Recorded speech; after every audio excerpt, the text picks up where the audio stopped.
welcome to Anime Audio Commentary. Today I'll be commenting on Episode 4 of Gunbuster. If you'd like to watch along, then start watching now.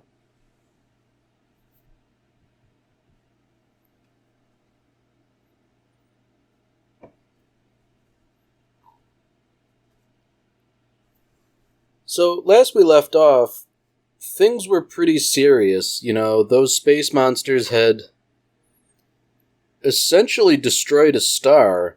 They took a young star and aged it considerably. And based on what this scientist is saying, that's how they reproduce. So it seems like things are particularly dire, given that the sun the Earth orbits is a particularly young star. Although it would seem that this is not the end-all be-all. This guy seems to think that for whatever reason, these aliens are bent on getting rid of mankind. And he likens it to humankind being bacteria and the aliens being like white blood cells or the immune system. That's a pretty nihilistic approach in my mind, and I think it's interesting. It's kind of taking that whole humans are the virus kind of thing. Humans are the disease plaguing everything, but not in the sense that Mother Earth is going after humanity. It's kind of that the galaxy or the universe as a whole is doing it instead. So it really puts in perspective, I guess, the scale of things and how small humanity is in the grand cosmic scheme of things. But even when you consider how small bacteria is to the human body, the immune system still goes after it.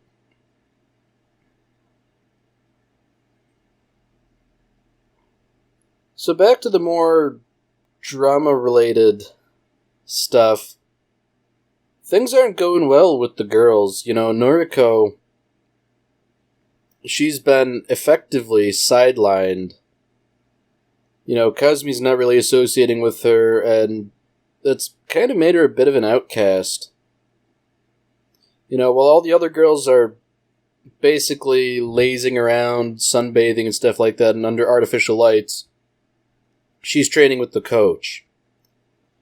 This kind of goes in line with her oath that she swore, that she wanted to train and do whatever it takes to be as good as possible.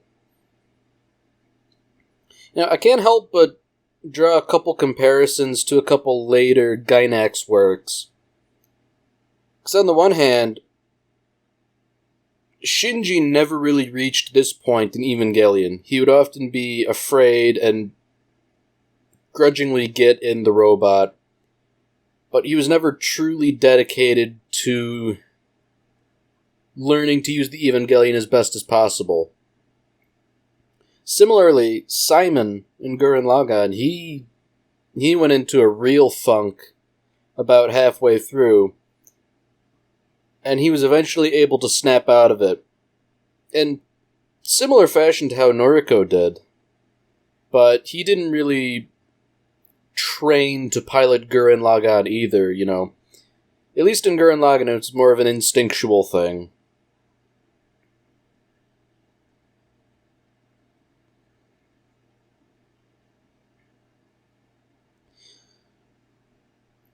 So Jung is, I guess, kind of interfering with Noriko. She seems to be jealous of Noriko and her special treatment from the coach, but she doesn't really, I don't think, understand the true dynamics of what's going on here. So she's kind of taking the approach of the bully from the first episode, where she thinks there's something like favoritism, if not nepotism, going on, and she doesn't particularly like it. So, she's throwing down the gauntlet. Let's have a little duel, If nothing else, she kind of wants to prove she's the better pilot, and therefore the coach's faith in Noriko is misplaced. And considering they are, essentially on the same side, humanity against aliens, this seems like a real short-sighted and selfish thing to do. Especially considering they're going out into, like, actual space to do this. Accidents happen in space. If you lose pressure in that thing, you will get sucked out through a pinhole, and it'll be a horrible, horrific experience. Of course, that all aside, it seems like Noriko hasn't really recovered from what happened with Smith in the previous episode.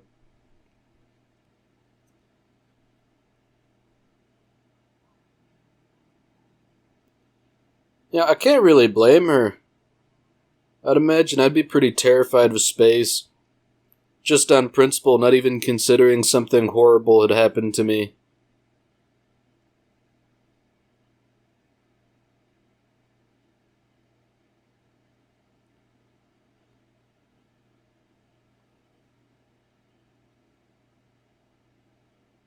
So notably, Kazumi, despite not really wanting much to do with Noriko, she still just smacks Jung across the face for her insolence.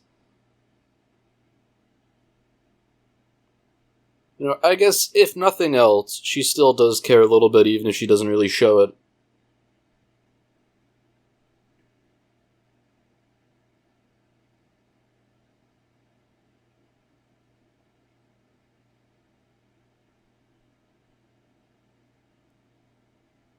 So I find it very interesting that, nobody's really addressing the big elephant in the room here, in that, she's essentially suffered losing a loved one.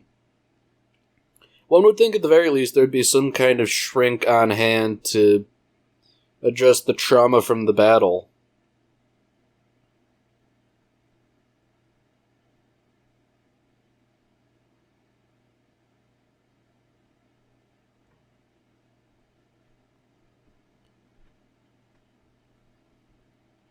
So once again, Coach is really just laying down the law here. Kazumi's sort of appealing to him to not, or rather to cut Noriko loose, but he's saying, nope, Gunbuster is designed for her and for you. You're both needed. I can't just get rid of her. And as a matter of fact, I won't be doing that. He's gruff, but I think he means well, and his earnestness is refreshing.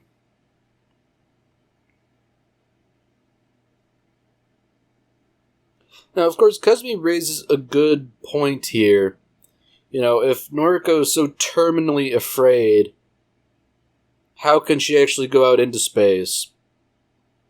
If she can't take care of herself, how can she save others? Coach has an interesting response, essentially being, if you spill milk, you just pour some more. And that's kind of a metaphorical statement, but it seems to me that it's kind of along the lines of, you have to break a couple eggs to make an omelet, In his mind, it would seem that Noriko is somewhat expendable. I think that's a rather horrible attitude to take, but given how it seems like humanity is potentially facing extinction, sometimes you have to do horrible things.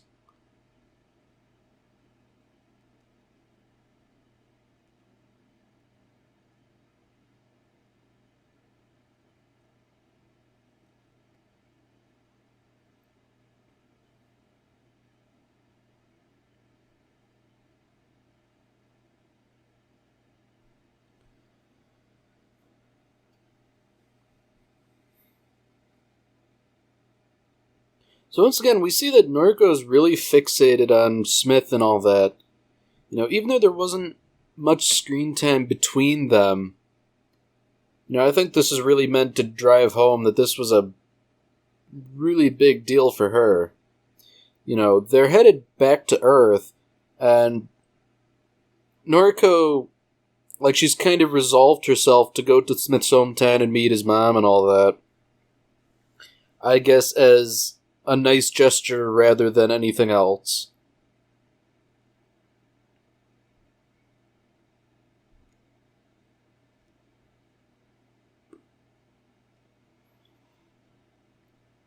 So it seems like this voyage to Earth is not entirely a safe one.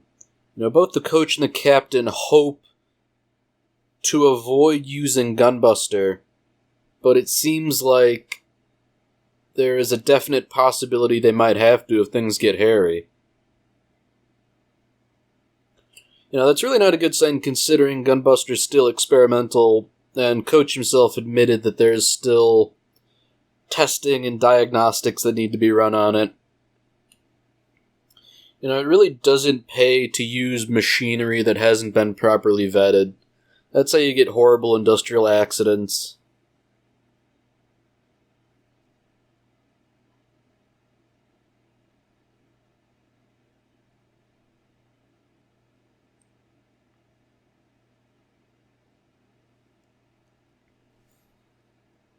So I think they're really trying to make things suspenseful by showing like the dark, quiet ship as it drifts through the warp.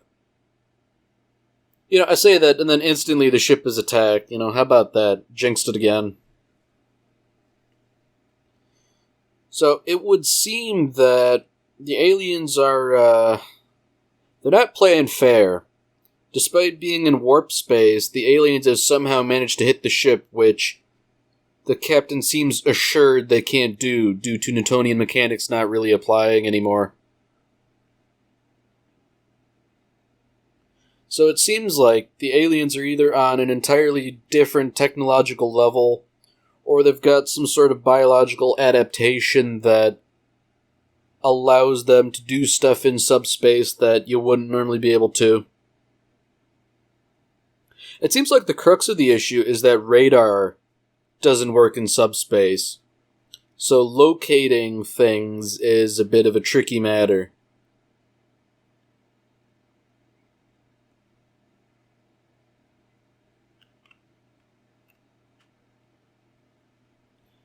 So it seems like things are really, really bad.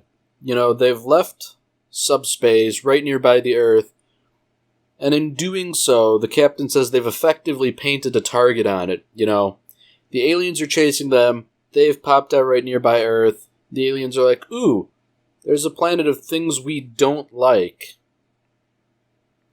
That is not good, decidedly. But it seems like there's really not much they can do about it now except make a fight of things.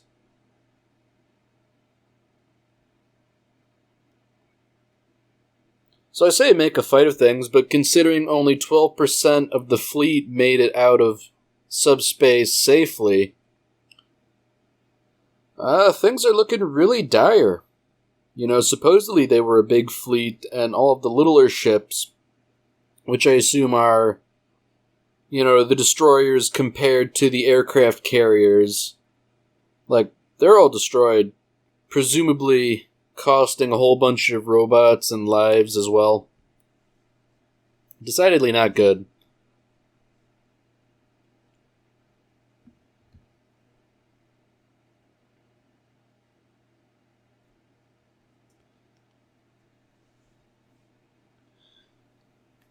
Alright, so this is where things get interesting. Noriko has been effectively sidelined. One of the other pilots is having an issue with the gyroscope in her robot, so the coach orders her to take Noriko's instead.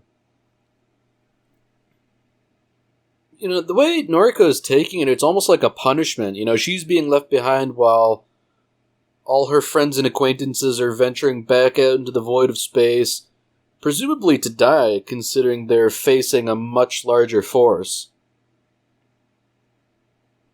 That's almost the worst possible thing, being forced to stay behind while all your friends go to face potential death. Regardless of how afraid she is of space and space combat, I'd imagine facing it head-on would be better than sitting around.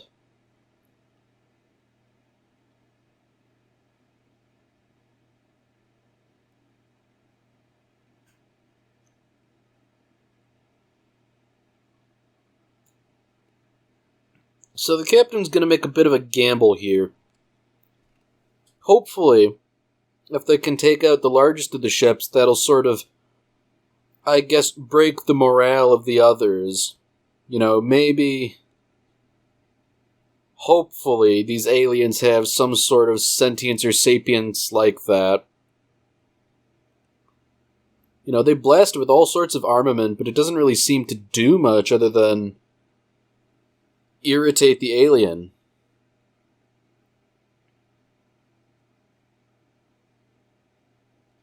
So that's it then. Seemingly they launched a full salvo of their biggest missiles, and that's done little more than aggravate things.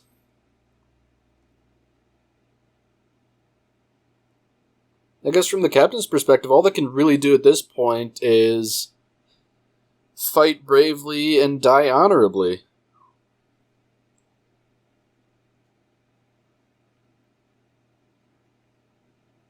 So now we get a really good look at the aliens, and they're very crustacean-like. I think they've got an interesting design. They are literally like crabs. They've got pincers and all that stuff.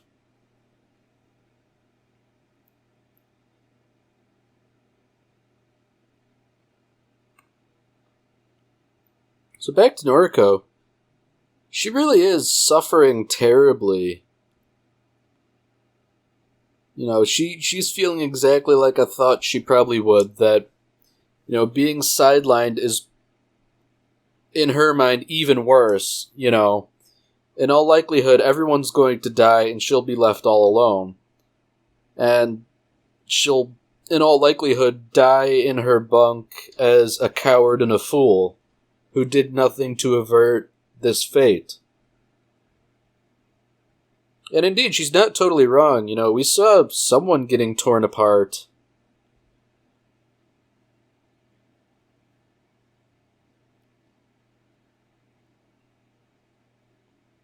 So things are bad. The ship's taking all kinds of damage too. Radar's being knocked out. Things are getting really, really bad.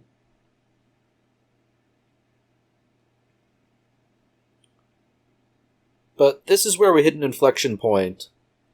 Something in Noriko has finally snapped, and, she says it herself. The old me has died, and now, I'm doing this on my terms.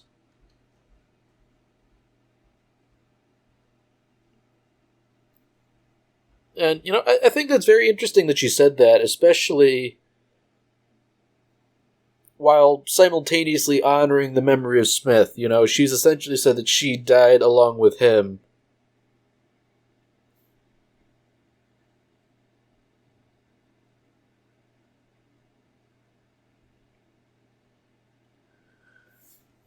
Now, at this point, things are so bad that the captain feels he has no choice but to ram the ship into the enemy flagship in a suicide attack.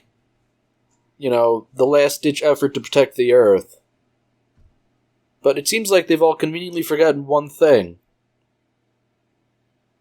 And here we go. I love this soundtrack right here. It is equal parts absolutely foreboding and triumphant. It really doesn't get much better than this. And then you have that iconic pose of Gunbuster folding its arms. This is Noriko turning a corner here.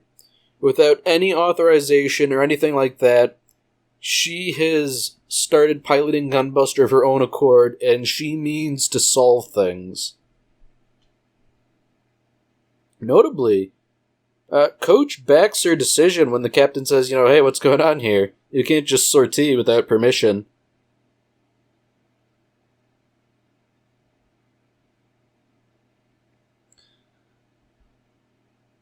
I really like the way they animated Gunbuster slowly lifting off the deck. It really displays the immense weight and bulk of the Gunbuster, considering it's pretty darn gigantic, especially compared to the other robots. But it's just the immense weight and power of it is really evident in how slowly it moved at first. And just the way it drifts through space amongst the other robots and all the debris. I think that's something that's lost in a lot of other animation. They don't really animate in a way that implies the true weight of things.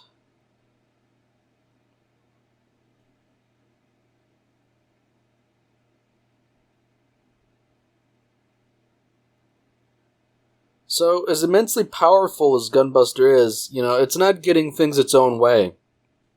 The enemy flagship is blindingly fast. But I guess for what it's worth, they seem to be fighting at a stalemate.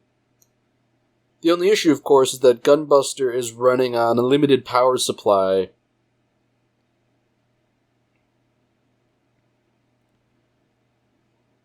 So once again, I think the soundtrack is really excellent here. It really conveys, I guess, the melancholy of Noriko. Everyone thinks that she's basically going to commit suicide here by catching the alien and killing it. And they're not entirely wrong. She's essentially banking on the fact that Gunbuster is tough enough to take this thing head on and catch it so it stops zipping around so she can finally kill it.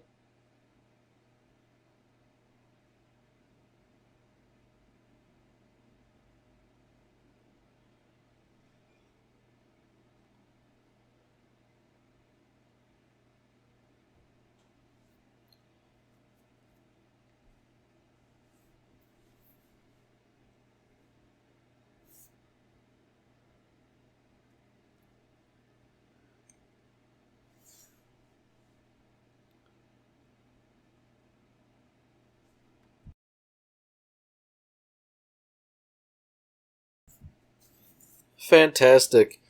Whether she's died in the attempt or not, she did in fact manage to kill the alien. So, despite as much stuff as they've lost, humanity will at least survive.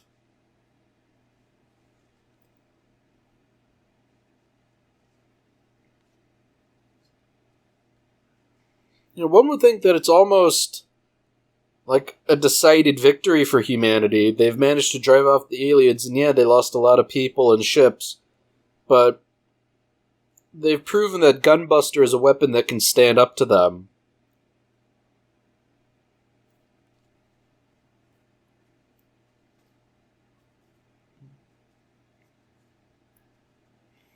I think it's remarkable.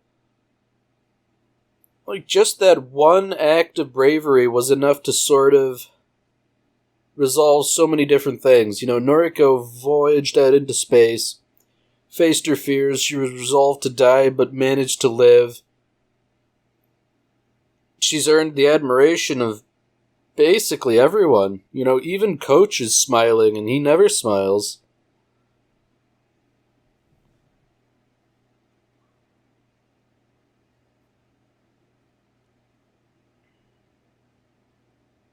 Man, if ever there was an unequivocal good ending to an episode, I think it would surely be this.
Last but not least, we have the science segment.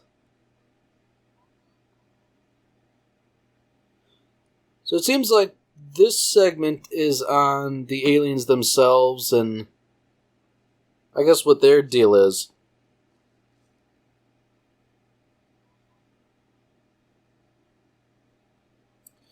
So as is typical, Noriko doesn't really know much about them aside from what they've done recently. That and I guess their relative size. So I think this gives a nice little scale for what's going on here. You know, a human is about 2 meters tall. The RX-7 robot's about 10. Alien's about 100 meters. And then Gunbuster's about 250 meters, so, you know, things get very big in pretty short order.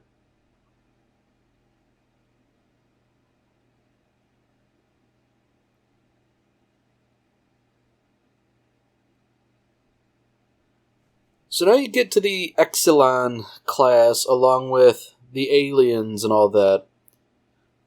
So the largest alien, that being a mothership type, is on the order of hundreds of kilometers. So that's a pretty darn large thing, you know. I'd imagine that starts to border on like small planetoids.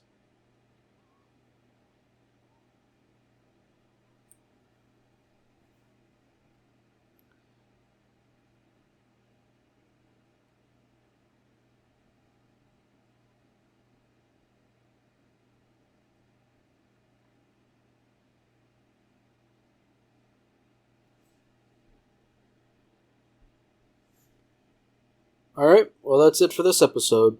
If you've enjoyed it, then by all means, tune in for the next one. See you, Space Cowboy.